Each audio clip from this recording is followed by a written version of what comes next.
Bienvenidos a un nuevo episodio de No Tan Jurídico. Los invito a suscribirse como siempre y darle me gusta a esta publicación.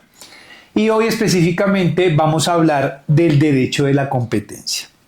Y vamos a abordar unos temas que tocan dos áreas del derecho, el de la competencia y también el laboral. Para entender, por ejemplo, qué ocurre cuando un empleado deja una empresa y monta la competencia. Y también vamos a analizar un poco las cláusulas de no competencia, ya no entre trabajador y empleador, sino entre empresarios y también los pactos de exclusividad.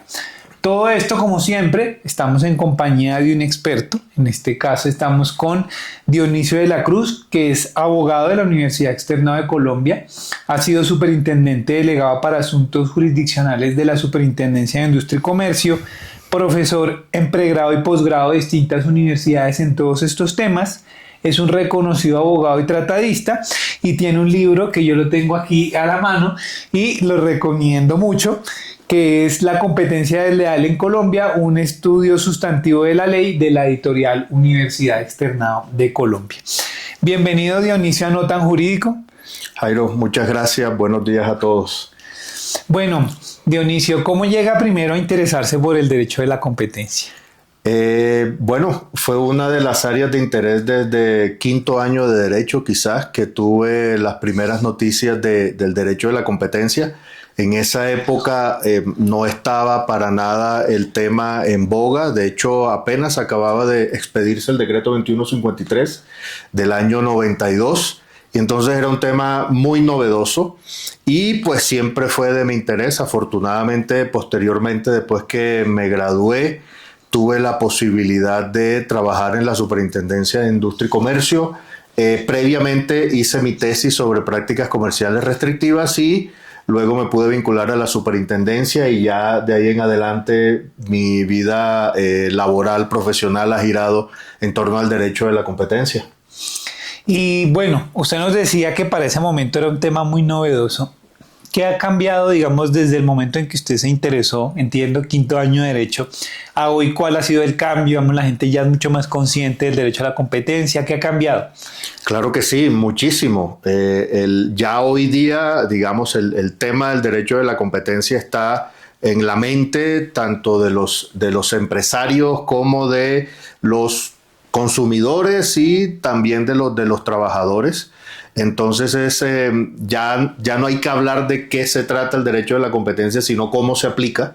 En esa época realmente era un tema muy novedoso. Acordémonos que la Constitución de 1886 no era tan claro en los temas del derecho a competir. Con la Constitución del 91, el artículo 333 ya se estableció como un derecho y fue siendo asumido por los empresarios.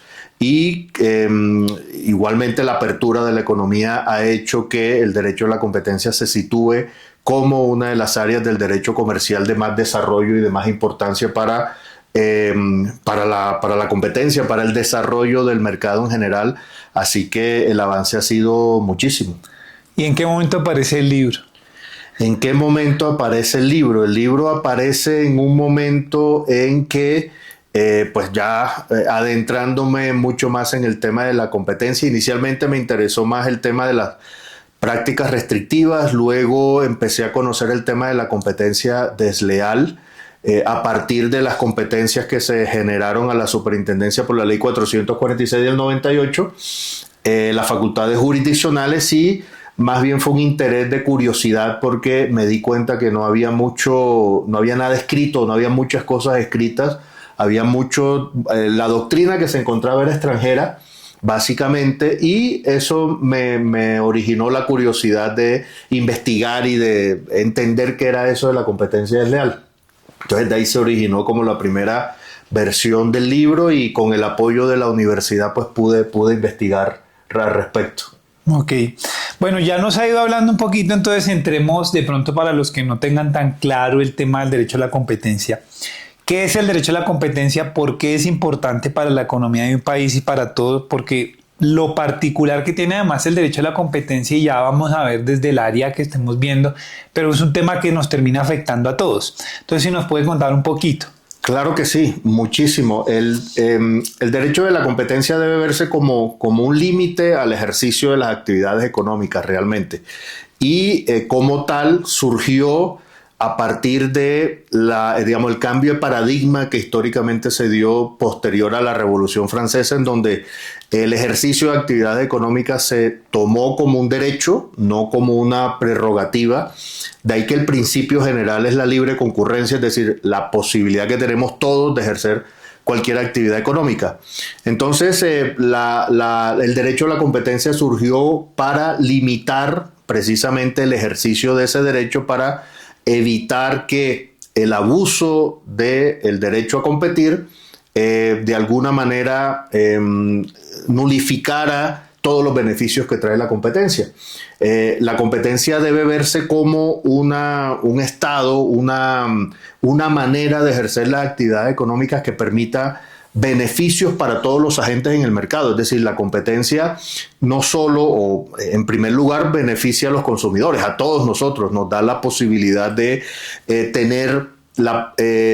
elegir entre mayores y mejores ofertas en todos los sentidos, pero también desde el punto de vista de los agentes en el mercado, de los competidores, porque les permite a ellos también mejorar, innovar. Cuando usted tiene un competidor, uno trata de ser mejor, de ganar esa competencia frente al consumidor, y además hace que el mercado crezca en la medida en que usted puede ofrecer mejores y mayores oportunidades de bienes y servicios en el mercado.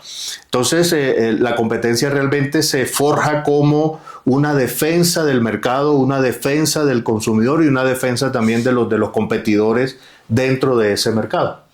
Claro, y ve uno, por ejemplo, la competencia, digamos, en temas tecnológicos de celulares, justamente esa competencia entre los grandes, pues todo el cambio que ha generado, e incluso también diría uno, entre los mismos operadores, que ha hecho que, digamos, ya los planes tengan otros precios, que ya no como recién salió que el minuto valía 1,000 pesos, todo el desarrollo y además el avance, pues ha generado grandes beneficios para todos, ¿no? Bueno, y usted nos hablaba un poquito de dos cosas para que las diferencie, por favor, para los que nos escuchen, y es prácticas restrictivas y competencia desleal, además diferenciarlo con la competencia desleal administrativa. Claro que sí. Bueno, son, digamos, los tratados doctrinantes que lo llaman, son dos caras de la misma moneda, porque finalmente son conductas ambas que afectan o va contra los beneficios que debería la competencia dar el mercado. Cuando uno habla de defensa de la competencia, habla de defender la competencia desde dos puntos de vista. Un punto de vista tiene que ver con todos esos comportamientos que restringen la competencia, es decir, que impiden o frena que los agentes en el mercado compitan y afecta la dinámica misma del mercado. Son todas esas conductas que llamamos antimonopolio o antitrust, que se generaron a partir de la reacción que tuvieron los agentes en el mercado frente al riesgo de competir. Digamos, cuando uno concurre a un mercado, cuando usted ejerce una actividad económica, siempre está el riesgo de que no te vaya tan bien como creas, de quebrarte, de salir del mercado, de tener que ejercer otra actividad. Y los agentes, al ver este riesgo, un escenario es tratar de matizar el riesgo a través de, restringir la competencia en el sentido de frenar la competencia. Entonces, lo que surgió a partir de ahí fueron inicialmente acuerdos para lo que llamaríamos darse pasito o no competir, ¿no? Los acuerdos que tienen que ver con fijar un precio, con repartirse un mercado. Entonces, esa línea de conductas que lo que hacen en el fondo es restringir la oferta, ¿no? Restringir la oferta o limitar la oferta de bienes y servicios. Eso se tratan a través de las prácticas comerciales restrictivas, que se entienden como una afectación al derecho y a la necesidad de que el mercado funcione, porque afectan la estructura misma del mercado, porque si uno maneja la oferta, pues sencillamente maneja el precio y maneja toda la estructura del mercado. Otra línea de conductas producto de la misma competencia fueron los actos de competencia leal, que contrario a los restrictivos, estos lo que sucede es que hay un abuso del ejercicio a competir, porque la competencia desleal lo que trae es un ejercicio abusivo de el derecho a competir. Y lo que uno ve es que los primeros comportamientos, de hecho, tuvieron que ver con la afectación de los bienes de propiedad industrial, en la medida en que esas primeras conductas afectaban las marcas, afectaban el mismo nombre de la gente en el mercado a través de los actos de descrédito, los que conocemos hoy como confusión. Entonces era un abuso al ejercicio del derecho, y esos primeros comportamientos afectaban precisamente el derecho de alguien, el derecho de ese competidor titular de ese bien de propiedad industrial, y entonces fueron manejados esos intereses privados a través de funciones jurisdiccionales o a través de autoridades judiciales que se dedicaban a resolver el problema entre competidores. Entonces esa línea de competencia desleal lo que hace es, por el contrario, colocarle límite a ese ejercicio abusivo de la competencia, mientras que en prácticas lo que hay es un acuerdo entre los agentes para no competir, para competir menos, ¿no? Más allá de las conductas de posición dominante, digamos, que podríamos decir surgieron un poco después de la mano precisamente de entender cuál era el efecto que tenía un gran competidor en el mercado. Pero digamos que tenemos esas dos líneas: la competencia, las prácticas restrictivas, la competencia desleal, que siempre ha sido un interés particular y que en Colombia tiene una rama que yo creo que es única, en la medida en que, por virtud de una sentencia de la Corte Constitucional del 2001 que interpretó los artículos 143 y 144 de la Ley 446, que le otorgó funciones jurisdiccionales, entendíamos todos, a la superintendencia, la Corte interpretó que no, que además de la función jurisdiccional tenía una función administrativa, y esa función administrativa entonces se la dejó a la Superintendencia de Industria y Comercio. Por eso la superintendencia ejerce también, desde el punto de vista sustancial, casos de competencia desleal, pero en un procedimiento administrativo, con todas las consecuencias que tiene eso desde el punto de vista procesal. Bien, sí, y cuando se habla del tema un poco también de competencia desleal, en una ya hablábamos, digamos, lo que se reprocha es que no hay una competencia efectiva en últimas. Y en el tema de la competencia desleal, usualmente cuando se explica este tema de la competencia siempre se pone el ejemplo de los boxeadores, que eso es lo que busca la competencia, sí, la lucha, etcétera, la competencia como tal, pero dentro de ciertos límites. Bueno, y hablemos aquí específicamente, y es cuando uno habla de la acción de competencia desleal, que ya me estoy adelantando un poquito, pero cuando uno habla del tema de competencia desleal, muchas veces en la generalidad de las personas solamente puede iniciar la acción quien es un competidor, porque como se habla de competencia, entonces aclaremos un poquito eso. ¿Solamente estaría legitimado para iniciar una acción de competencia desleal quien es un competidor? No. La ley 256, digamos, que es del año 96, ya incluso se antoja obsoleta un poco. Realmente hay que entrar a estudiar bien el tema, pero en su momento significó un adelanto, entre otros, en ese tema. En competencia desleal la doctrina habla de etapas dentro del desarrollo, y la 256 se tiene en Colombia como la norma que hizo que la ley pasara del estadio profesional o el modelo profesional de estudio de la competencia desleal al modelo social de competencia desleal, uno de cuyos cambios fue efectivamente que no es necesario o no se antoja necesario que para que alguien pueda presentar una demanda por competencia desleal tenga que ser necesariamente el competidor directo, ni siquiera el competidor. De hecho, eso no es solo un tema de interpretación, sino que además la ley colombiana tuvo el cuidado de ampliar la legitimación activa.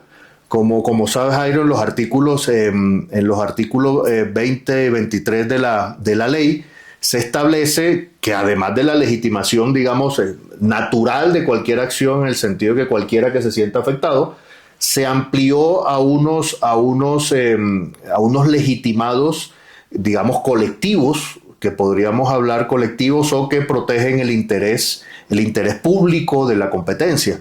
Entonces ahí tenemos primero unos legitimados que tienen que ver con personas o entes colectivos que defiendan o a los consumidores o a los productores de bienes y servicios, y ellos por sí mismos tienen una legitimación siempre que se afecte a los intereses que defienden, ¿no? Además del Ministerio Público, que es una legitimación que nunca he utilizado y que vale la pena que lo miren y la utilicen.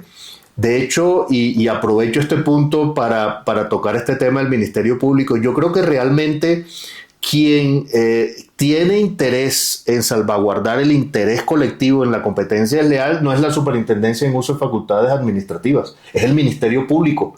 La ley se diseñó para que ese tipo de conductas que afectan más allá de los competidores al conjunto del mercado o de intereses, el legitimado realmente es el Ministerio Público, no la Superintendencia de Industria, que se ha abrogado, pues ha interpretado que ella es la que tiene el interés por salvaguardar el mercado. Realmente la ley estaba hecha para que eso lo hiciera el Ministerio Público.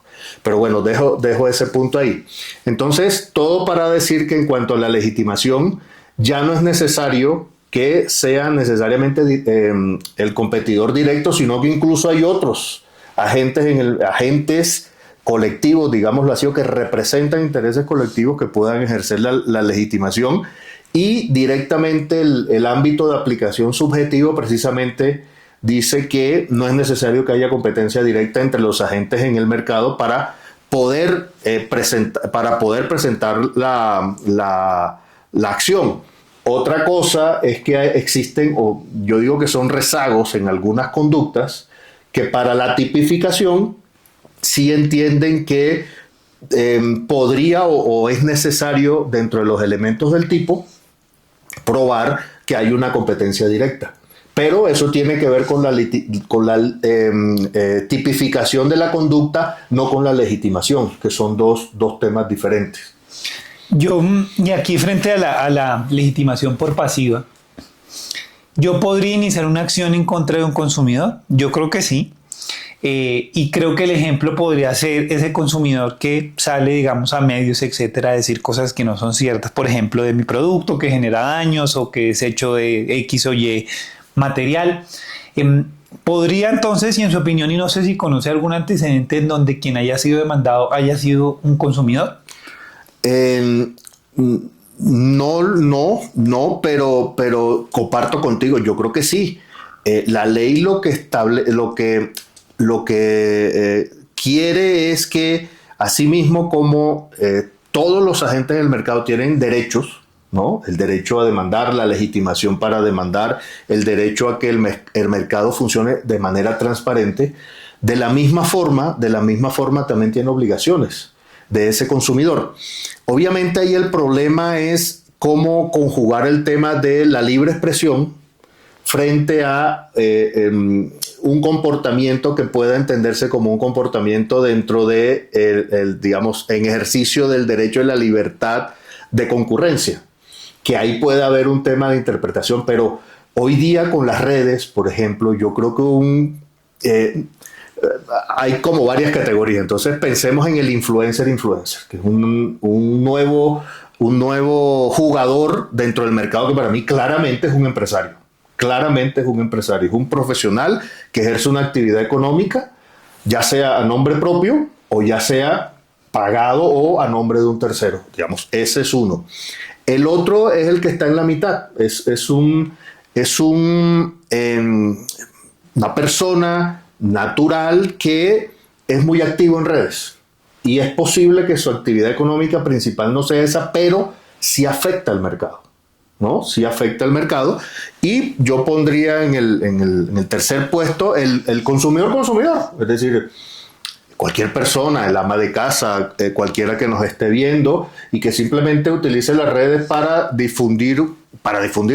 compartir con su audiencia, que puede ser 10 personas o 1.000.000 de personas, no sé, me fue bien en un supermercado, me fue mal en esta cosa, comí tal cosa, este producto que compré me salió de X o Y calidad, en donde ese uno, digamos, sería el más problemático para mí, por la línea gris entre el ejercicio del derecho a la libertad de expresión frente al tema de la concurrencia al mercado.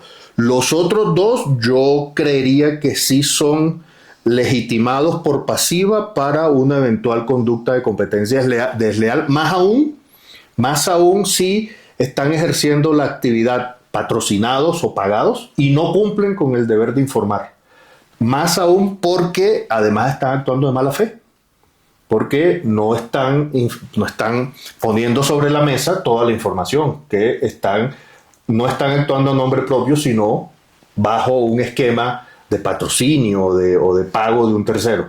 Entonces yo sí creo que hoy día con el tema de las redes, pues la responsabilidad es mucho mayor porque el impacto en el mercado puede ser muy grande. Claro, bueno, y ya entremos a uno de los temas que decíamos o que vamos a hablar hoy, y es qué pasa, y ocurre mucho, y creo que lo han consultado muchas veces también en su ejercicio profesional, a mí me ha pasado exactamente lo mismo, y es ese ex trabajador de una empresa que termina sus relaciones laborales con esa empresa y va a montar la competencia igual o mejor que lo que era su empleador. Entonces, ¿qué ocurre ahí? ¿Cuándo habría competencia desleal? Porque esa sola circunstancia de irme a armarle la competencia, armar rancho aparte, eso no es por sí solo desleal. Entonces, ¿qué condiciones requieren para que sea desleal? Y además que uno de los casos pues, más conocidos en esto es justamente de un tema de abogados, de firmas de abogados, en donde hubo un tema de competencia desleal de acuerdo con las decisiones que se han dado. Entonces, ¿qué nos puede decir sobre eso? Claro que sí, Jairo, de acuerdo. Es decir, el solo hecho de... Volvamos a lo que dijimos al comienzo. Esto es limitar el ejercicio de un derecho, que es el derecho a ejercer una actividad económica. Dentro de eso, entonces, el solo hecho de montar rancho aparte, como se dice, o al dejar de trabajar con una empresa, iniciar mi propio emprendimiento, eso por sí mismo absolutamente no es ni no puede ser ilegal, ni puede ser desleal. Aquí el tema es el cómo lo hago. De hecho, antes de ese caso que comentas, hubo una casuística, unos casos bien interesantes que eran más desde el punto de vista de la mala fe que otra cosa. Casos en donde, por ejemplo, trabajadores que conocían que su empleador utilizaba marcas sin registrar. Y entonces hubo una serie de casos, no sé, los casos son como de moda, una serie de casos en donde ese trabajador lo que hacía era registrar la marca. Cuando obtenía el registro, entonces se le devolvía al patrono y le decía, no, esta marca yo soy el titular, entonces no puedes seguir utilizándola. Y entonces bloqueaba comercialmente a su anterior patrono a sabiendas que él no tenía que no tuvo la marca y actuó de esa manera. O distribuidores, donde sucedía lo mismo. Un proveedor extranjero ingresaba un producto al mercado colombiano, este colombiano ejercía la distribución, pero se dio cuenta de que su proveedor no tuvo el cuidado de registrar esa marca en Colombia. Entonces él le hizo lo mismo, le registró y después entonces se le devolvió al proveedor y le impidió, lo bloqueó. En ambos casos con la probabilidad de que podía en el mercado él entonces con su marca ejercer la actividad económica. El punto aquí es el cómo uno debe realizar el tema. Entonces esto tiene, en mi opinión, como dos caras. Uno es la protección que debe tener el empleador frente a cualquiera de sus empleados. Es decir, como aquí el tema es el cómo, una de las formas que uno tiene para protegerse desde el punto de vista de la relación contractual laboral. Y es de una vez establecer en el contrato si tú tienes información confidencial, si tienes reservada, digamos, si tienes patentes o ese tipo de bienes, protegerlos en el sentido de informarle a ese trabajador, ir diciéndole, ¿no? Informándole que mira, esto es mío, yo mi actividad la ejerzo de esta manera a partir de estos derechos que yo tengo, ¿no? Para que cuando la relación laboral termine, el trabajador tenga claro esas limitaciones, o más aún, porque sabes que hay muchos casos en donde el empleado ni siquiera ha dejado de terminar con el patrón y paralelamente ya está montando la competencia. Ya constituye una empresa con un tercero, un familiar, un amigo, quien sea, y va construyendo esa empresa paralelamente, digamos. Entonces hay que ir cimentando esa protección de informar al empleado de que, ojo, de que tiene un límite y que tiene unos derechos que respetar. Ya frente al empleado mismo, igual el cómo tiene mucha relación con el ejercicio de esa actividad económica. Es decir, claramente uno que tiene el derecho a emprender cualquier actividad, incluso en competencia en donde estabas, tienes que procurar hacerlo de la manera más que te haga más distinguible frente al mercado posible. O sea, la actividad es una, pero otra cosa es cómo tú te presentas al mercado. Entonces, ahí es donde uno tiene que empezar a apartarse, digamos, de la manera como ejercer la actividad. Y ahí recuerdo un caso en el que yo estuve, me acuerdo, yo estaba tal vez en ese momento en la superintendencia cuando usted habló del caso del ex distribuidor, que creo que era un tema de productos para el cuidado capilar. No, pero ese era jabón. Ya, bueno, yo tuve uno igualito. Pero además, ya dentro del ejercicio profesional, he tenido unos casos, por ejemplo, y ahí sí habría competencia desleal, y usted dice el cómo, en donde ese ex trabajador se lleva pues la base de datos, etcétera, de todos los clientes y empieza a hablar con los clientes de su anterior trabajo y le dice, no, mire, es que ahora somos tal empresa, pero somos los mismos, cuando en realidad no eran los mismos, eran obviamente dos orígenes empresariales distintos, pero él hizo creer a la gente que básicamente era que se estaba transformando y ahora era una nueva empresa y todos pensaban que estaban contratando con los mismos, que eran siempre los mismos de siempre, pero que simplemente pues hubo como una especie de renovación. Que es lo que usted dice, está bien que yo monte la competencia, perfectamente, eso es perfectamente válido, hace parte, eso es lo normal. Así es. Pero ya cómo y cuál es el límite en el que lo hago. Entonces, ¿qué medidas puede tomar la empresa para protegerse? Ya nos habló una y es, bueno, cuidado con todos sus temas de la información que le entrega, cláusulas de confidencialidad, garantizar precisamente también que esa información se mantenga confidencial, pero ¿qué otra recomendación de pronto podría haber de cara a ese empleador? Bueno, yo siempre digo, las empresas y las personas tenemos no sé si la convicción o la creencia de que todo lo que manejamos al interior es secreto. Digamos, entonces esa falsa creencia de que toda la información que tú manejas es secreta hace que pierdas como el objetivo de qué es lo que tienes que cuidar realmente. Y lo que uno se encuentra, bueno, seguramente las empresas tecnológicas quizás no, pero en general las empresas del sector real tienen muy poca información que es secreta desde el punto de vista de que la puedes proteger. Como sabes, hay unos requisitos para entender cuándo una información es secreta y lo más importante es mantenerla secreta, pero independizarla de todo el volumen de información que tú manejas al interior de tu empresa. Y tomo el ejemplo de las bases de datos. Y ese es uno de los principales errores. En general, las bases de datos no es información secreta. En general, no. Puede que exista hoy día, pero tienes que diseñar una base de datos para que realmente te otorgue una ventaja en el mercado a partir del uso de tecnología, inteligencia artificial, muchas cosas, pero la base de datos en sí no es información confidencial.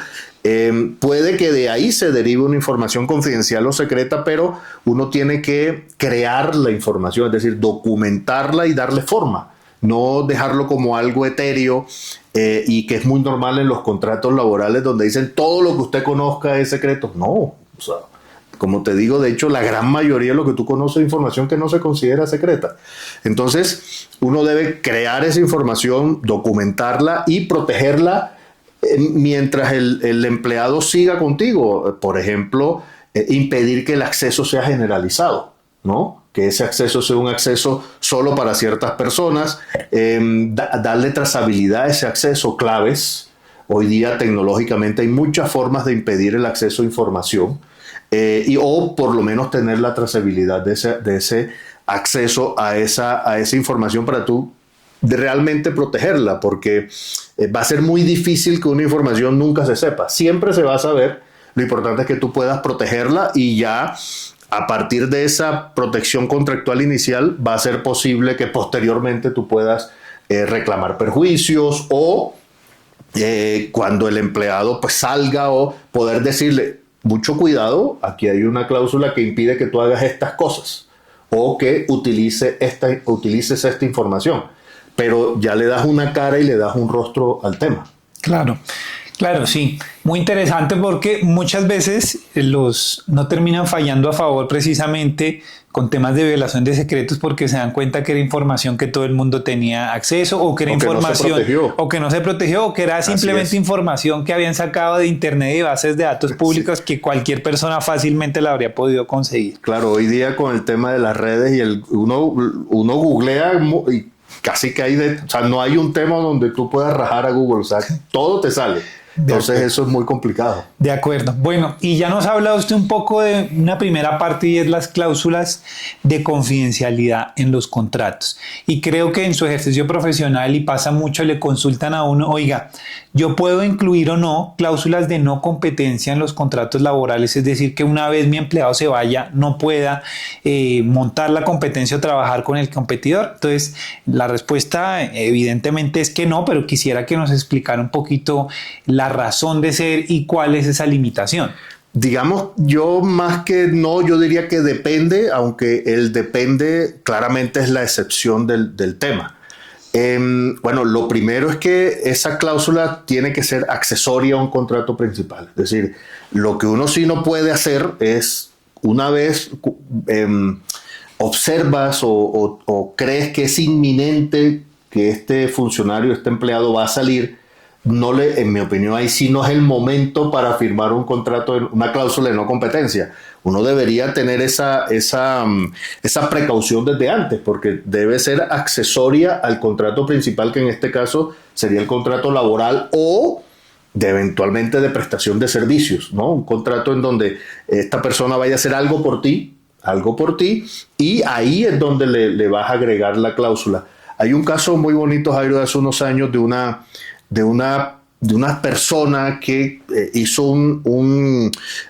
creó un proceso para un tema que tenía que ver con flores, y la persona, una vez halló la fórmula, contrató a un desarrollador, a un ingeniero industrial tal vez, para que le pudiera eso que ya ella había descubierto, poder hacerlo de manera industrial.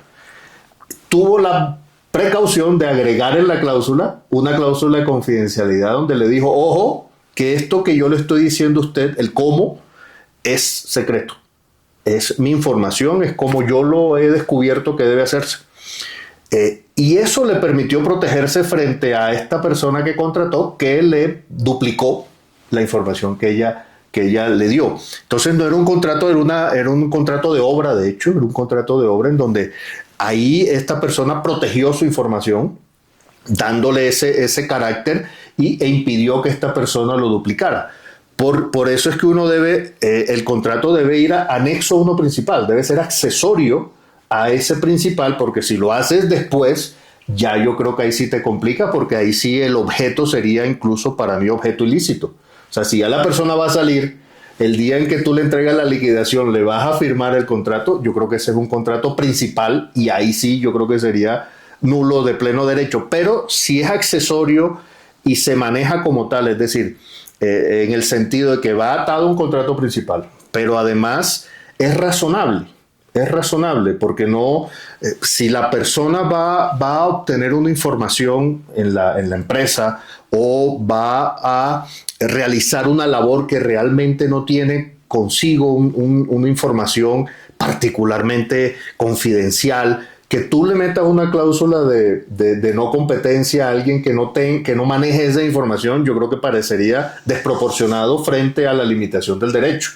Entonces tiene que ser accesorio, proporcional, y no debería eliminar el derecho a la concurrencia. Es decir, debería ser muy, limitar el campo de acción, o sea, o dedicarse a tal cosa o no dedicarse a tal cosa, o en un mercado determinado, por ejemplo, y en un tiempo razonable. Si uno mira conjuga esas tres características de pronto, o digamos, debería por lo menos cumplir con esas características para poder pensar que un contrato de no competencia podría ser legal. Tenemos antecedentes en los temas de integraciones económicas, por ejemplo, en donde se ha entendido que es razonable siempre que guarde esta proporcionalidad y el tema del tiempo. Se ha entendido que puede ser proporcional en esos casos cuando es accesorio al contrato, a la fusión o a la adquisición o cualquiera que sea la modalidad jurídica en ese tipo de contratos.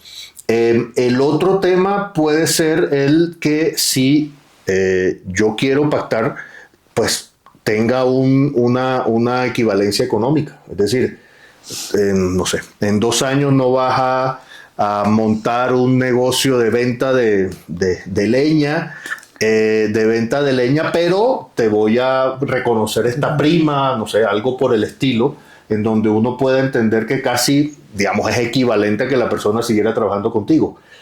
Cosas de ese estilo podrían justificar, pero habría que ver todo el contexto de cómo sería el negocio. Creo que ahí, como usted ha dicho, digamos que han habido como 2 líneas. Una de las que han dicho no se puede, entre otras por las limitaciones del Código Sustantivo del Trabajo, y otra es lo que han dicho es depende.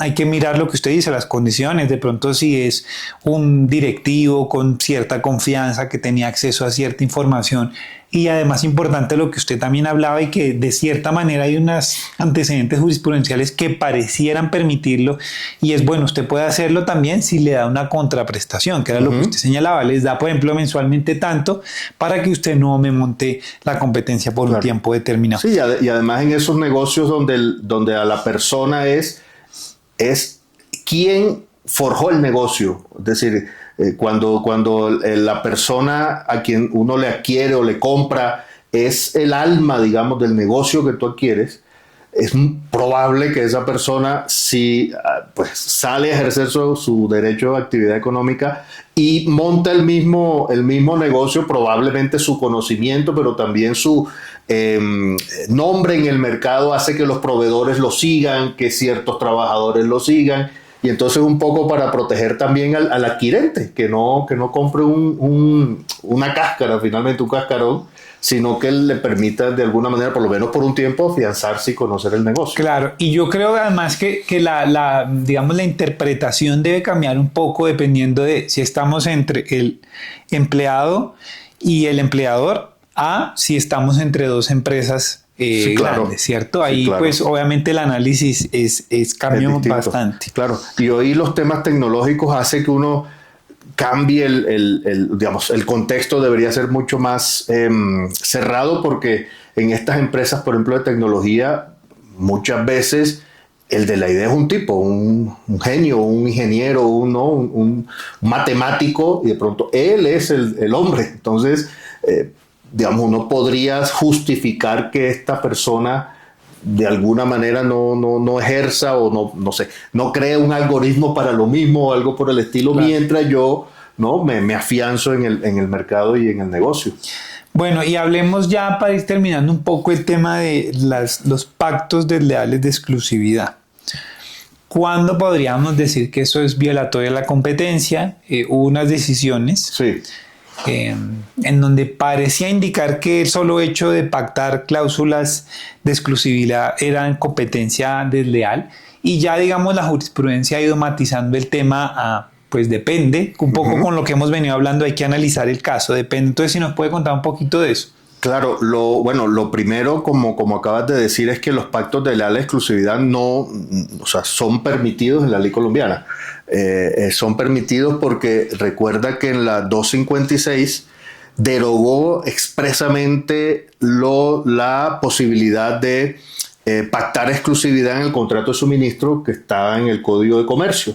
Entonces, inicialmente uno podía pensar que eso implicaba que la derogatoria más la tipificación de la conducta en el artículo 19 implicaba que en Colombia era ilegal pactar exclusividad, y al contrario.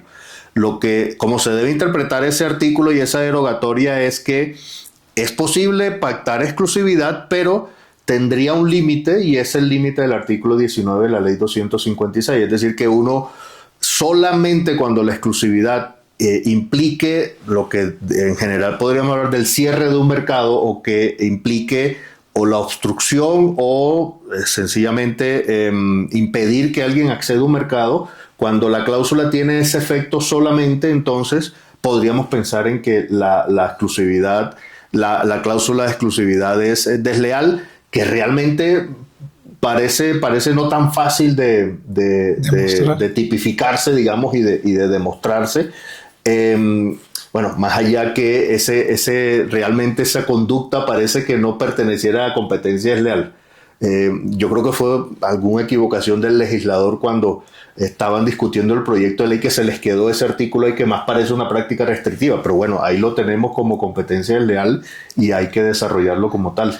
Bueno, y usted al inicio nos decía, creo que ya, pues obviamente es la ley 256 ya, todo el tiempo que ha pasado, y usted nos habla un poco que ya está desactualizada. ¿Qué cree, muy concreto, de algunos pocos cambios, cuáles cree que sean necesarios? Yo creo que hay que mirar el tema de las afectaciones al consumidor. La legislación española, que fue en la que la ley, no digo que la copió, pero sí un gran porcentaje de su tipificación y las conductas se tomó en la 256, ya ha evolucionado, por ejemplo, con críticas, pero ha evolucionado. Uno, en la ampliación ellos de la cláusula general. Por ejemplo, yo creo que la cláusula general nuestra es muy amplia, deberían acortarla. Ellos allá la ampliaron, efectivamente. En el tema de los comportamientos que tienen que ver con las conductas frente al consumidor, yo creo que ahí debería tipificarse algunos comportamientos que tienen que ver con la manipulación en el mal sentido de la palabra del consumidor, o frente al consumidor. Más aún, yo creo que hay que pensar en que, o bueno, determinar si toda la posibilidad que existe de manipular a los consumidores a partir del tema de la recolección de datos, el tratamiento de los datos personales, el perfilamiento del consumidor y la posibilidad de manipular al consumidor. Es decir, no estamos en la etapa de la publicidad, digamos, que te influye en tu decisión. Eso es una cosa, que la publicidad influya en tu decisión, pero otra cosa es que a partir de los algoritmos y la inteligencia artificial sea posible manipularte hasta llegar a que tomes decisiones desde el punto de vista de comercial, claro, que tomes decisiones que primero te perjudiquen, pero además te coloquen en un estadio de un consumo irracional de bienes y servicios, sencillamente a partir del perfilamiento que hoy día es posible realizar frente a cualquier consumidor por la cantidad de información que nosotros dejamos cuando utilizamos cualquier dispositivo electrónico.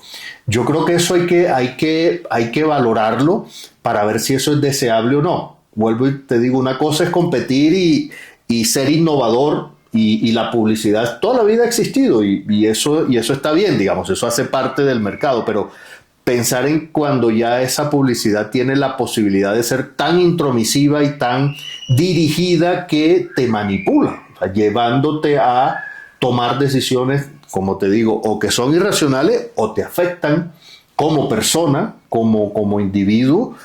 Yo creo que eso hay que mirarlo.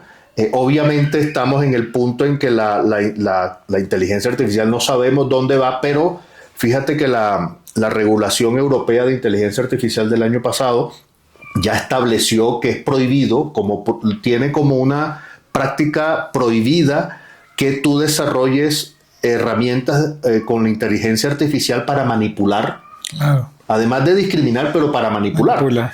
Obviamente todos pensamos en el tema político, racial y todas estas cosas, que obviamente eso es aparte, pero desde el punto de vista comercial de consumo, yo creo que deberíamos mirar también esa posibilidad y pensar de si eso es desleal o no.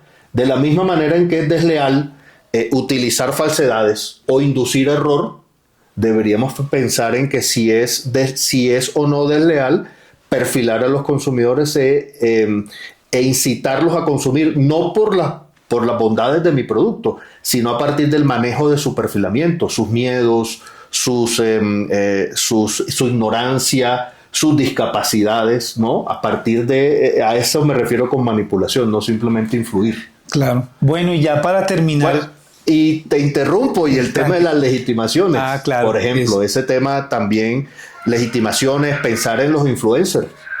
¿Los metemos o no? Yo creo que hay que meterlos, ¿no? Esos nuevos agentes en el mercado que van surgiendo.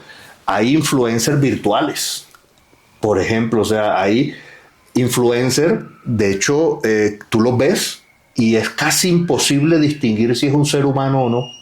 Sí, claro. Entonces, imagínate, o sea, de tú no saber si quien te está hablando es una persona o un tema. O sea, yo creo que esos temas hay que mirarlos, y hay que mirar si lo que tenemos nos alcanza para eso, o si deberíamos entrar a regular particularmente ese tipo de agentes en el mercado. Bueno, y ya para terminar, yo sé que le encanta el vallenato, que le encanta ir al Festival Vallenato. Cuéntanos un poquito de ese gusto y cómo es. Ese gusto y cómo es, nada, es simplemente una pasión. Desde siempre, desde niño. Bueno, yo nací en Fundación, en Magdalena, me crié en Santa Marta, y bueno, eso es tierra que yo no me dejé llevar por otras músicas. Entonces esa ha sido siempre mi pasión, y a quienes nos gusta el vallenato, ir al Festival Vallenato es como ir a Disney. Eso es lo máximo. Y he tenido la oportunidad de ir varias veces, así que es una pasión que siempre llevo. Bueno, muchas gracias. A ti, Jairo, muy amable. Y muchas gracias a ustedes. Nos vemos en el siguiente capítulo de este viaje llamado No Tan Jurídico.